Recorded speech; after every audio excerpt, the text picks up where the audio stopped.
여러분,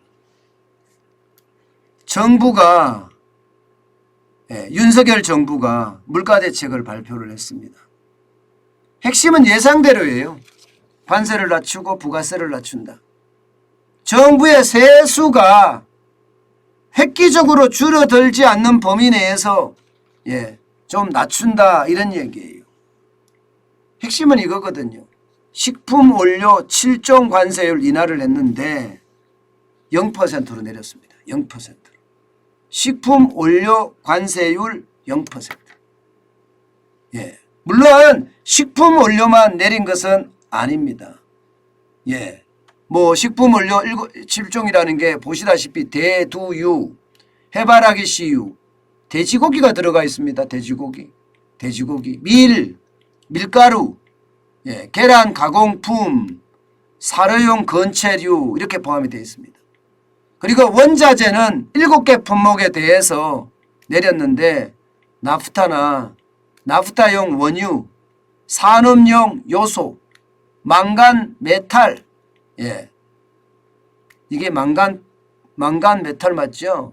그 다음에 페를크롬, 전해액 첨가제, 인산 이암모늄 이렇게 원자재도 7종의 품목을 관세율을 0으로 낮췄습니다. 여러분하고 저하고 이야기했을 때 그런 이야기했죠. 관세율 낮춰서 물가 낮출 수밖에 없을 거다. 그렇게 말입니다. 실제 그런 일이 일어났고요. 두 번째는 이제 부가세에 대한 이야기도 계속했습니다. 식료품비가 인하되는 거, 병, 캔, 개별 포장된 가공식료품, 그러면 된장, 간장, 고추장 이런 거예요. 부가세 10%를 2023년까지예요. 올해가 2022년입니다. 내년까지 여기에 대한 부가세 10% 면제해 주기로 했습니다. 10% 면제. 그리고 또 하나 식재료비 경감을 위해서 말입니다. 원료 매입비 지원을 하기로 했습니다. 그러면 외식물가가 그만큼 떨어지겠죠. 그죠? 그 다음에 농수산물 의제 매입 세액 공제도 확대하기로 했습니다. 농산물 의제 매입 세액 공제를 확대를 하면 결국 부가세를 훨씬 덜 내게 되는 겁니다. 부가세를. 훨씬 덜 내게 됩니다.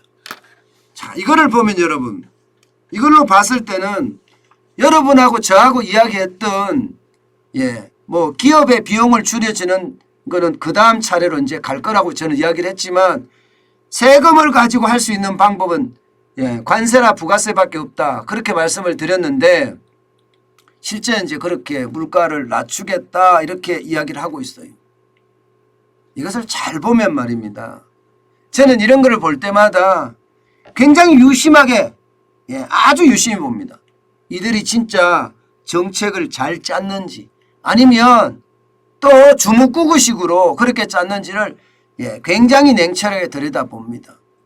뭐 식품 원료 7종이나 원자재 7종이나 이게 잘 됐는지 또 가공식품에 대한 부가세를 내리는 게 맞는 건지 식재료비 경감을 했는 게 이게 맞는 건지 일단은 여러분 자세한 내용을 보면 어느 정도는 설득력이 있다 이렇게 느껴져요. 설득력이 있다. 왜냐하면 말입니다. 수입원가 절감을 한다잖아요. 이게 제일 문제가 보시다시피 경유 29.8%, 수입 쇠고기 26.5%, 휘발유 21.5%, 식용유 20.5%, 밀가루 14.1%, 라면 밀가루가 같이 있으니까 10.4%, 돼지고기도 9.5%고요. 커피도 7%예요. 굉장히 많이 올라가잖아요. 그죠? 바로 이거를 먼저 잡겠다는 거예요. 먼저 잡겠다.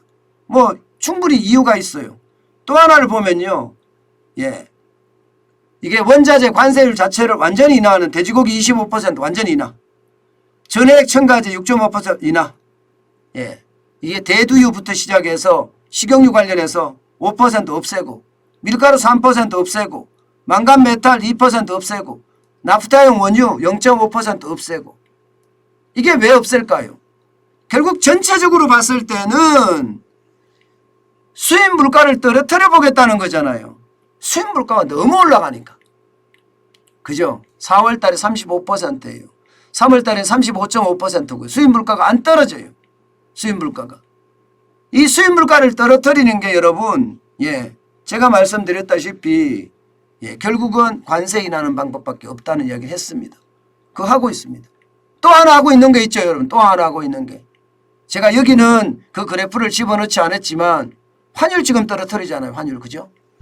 뭐 상황이 어떻게 됐든 미국의 어떤 물가 상승률이 정점을 지났다 해서 환율이 떨어지든 이틀 사이에 30원이 떨어졌으니까 수입하는 사람들 입장에서는 원자재 가격이 오르고 환율까지 오르면 이중으로 오르는데 그죠? 이중으로 안 오르게 되겠죠. 그러면 수입 물가 뚝 떨어질 겁니다. 아마. 수입 물가 뚝 떨어질 거예요. 예. 그러니까 수입 물가를 낮춘다. 이것은 어쩌면 말입니다. 관세를 낮추는 거 그리고 환율을 낮추는 거 이거를 가지고 지금 조정을 하겠다는 거잖아요. 어느 정도 여러분 설득력 있죠. 그죠? 그리고 두 번째는요. 외식 물가가 또 장난이 아니에요. 외식 물가가. 외식 물가가 엄청나게 올라가니까 외식에 관련된 원재료들의 가격을 지금 낮추는 겁니다. 쉽게 말하면 여러분 부가세를 낮춰주는 것도 이 외식의 원재료잖아요. 간장, 된장, 고추장이라는 게 그런 거 아니에요. 식당의 공산품들 다 그런 거잖아요. 그죠? 그러니까 외식 물가가 6.6%까지 올라가니까 이게 최고치. 사실은 우리가 느끼는 외식 물가는 6.6%가 넘죠. 훨씬 넘습니다. 3월 달에도 6.6%인데 4월 달에 6.6%예요. 그러니까 여기에다가 부가세 감면한다는 것도 바로 이런 측면으로 봐야 되고요. 부가세 감면. 농수산물 의제 매입을 더 확대한다는 것도 이런 측면에서 봐야 됩니다. 그런 측면에서 보면 결국 지금 소비자 물가를 폭등시키는 요소 그 두 가지 핵심이 수입 물가였고 또 하나는 외식 물가였는데 이 수입 물가나 외식 물가에 초점을 두고 세금을 낮추고 부가세를 낮춘다는 것 뭐 충분히 설득력이 있습니다. 아마 이렇게 되면 적어도 말입니다. 정부가 이야기하는 것은 0.1% 정도 떨어지지 않겠느냐 이렇게 예상을 해요. 0.1% 정도 떨어지지 않겠느냐. 결국 물가를 낮추겠다는 이야기는 지금까지 한 얘기하고 별반 다름없이 가고 있습니다. 그런데 문제가 하나 있습니다. 그런데 진짜 큰 문제가 하나 있습니다. 바로 이거예요. 이거. 손실보상 추경. 이 추경이 말입니다. 규모도 어마어마할 뿐만 아니라 이게 물가를 또 자극할 수가 있는 겁니다. 여러분 보시다시피 2차 추경이 62조입니다. 62조. 당초 59조 4천억 원에 62조로 늘어났습니다. 여기에다가 실질 지출 규모 지방 이전 지출을 빼고 실질 지출이 39조예요. 36조 4천억 원에 39조가 됐습니다. 그러면 통화량이 어마어마하게 퍼진다는 통화량이. 돈이 많으면 어떻게 될까요? 통화량이 많으면. 돈의 공급이 많다는 거잖아요. 돈의 공급이 많으면 실제로 수요, 물건은 그대로인데 그러면 인플레이션 또 올라갑니다. 또 올라갑니다. 저는 이런 걸 보면서요. 진짜 답답하다. 이런 생각을 지울 수가 없습니다. 여러분 39조를 풀잖아요. 그러면 적어도 물가가 0.16% 정도 올라간다고 예측합니다. 0.16%. 아니 관세 인하하고 부가세 인하해서 0.1% 물가를 낮춘다고 이야기하는데 돈을 39조 62조 풀어갖고 다시 0.16%를 올린다고 하면 이게 무슨 정책이 뭐 이런 정책이 있나 이런 생각이 들지 않으세요? 저도 그런 생각이 듭니다. 물론 자영업자 손실보상 반드시 필요한 거예요. 소상공인 손실보상 반드시 필요한 겁니다. 정부가 행정명령을 내렸으니까 당연히 해줘야 되는 거 저는 당연하다고 생각해요. 그런데 지방선거 앞두고 말입니다. 그 규모를 굉장히 늘렸습니다. 그 규모를. 자영업자는 그대로예요. 자영업자는. 600만 원에서 1000만 원 사이 주겠다는 그냥 그대로지만 나머지 부분을 또 늘려갖고 적재적소의 돈을 지원하겠다는 것을 무색하게 만드는 거예요. 무색하게. 저는 여든 야든 이 정치인들의 야합이 결국 말입니다. 물가를 최악으로 끌고 가고 있어요. 윤석열 정부가 진짜 잘해야 되는 게 이 물가 잘못 잡으면 권력이 바뀐다니까요.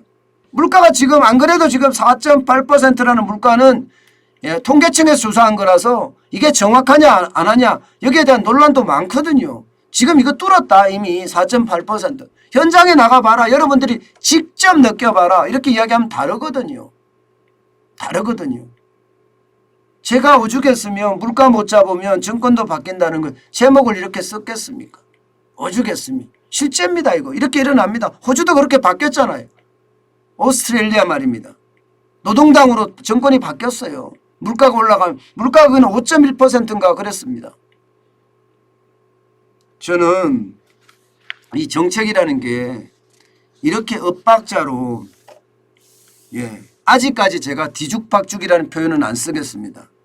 이제 뭐 처음 시작인데 여기다 제가 초칠 일도 없고 한번 기대는 해보는데요.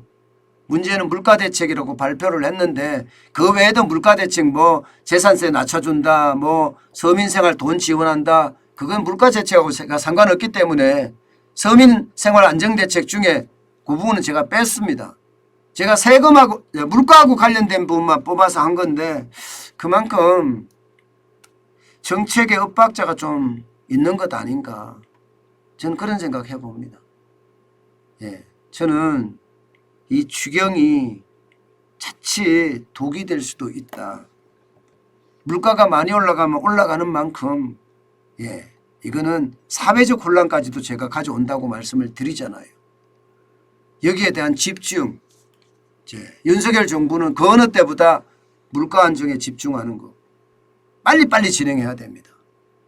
제가 빨리빨리라고 이야기하는 게 국민은 안 기다려줍니다. 의외로 안 기다려줘요. 한번 터졌다 하면 인정사정 없습니다. 게다가 촛불 터질 때 봤잖아요. 좌파들의 준동이 어떤지. 이게 물가가 한번 터져서 좌파들의 준동이 일어난다면 또 난리가 날 겁니다. 제발이지 현실을 보고 미래를 반드시 예측하시기 바라겠습니다. 저는 윤석열 정부가 그렇게 하리라고 믿어보겠습니다.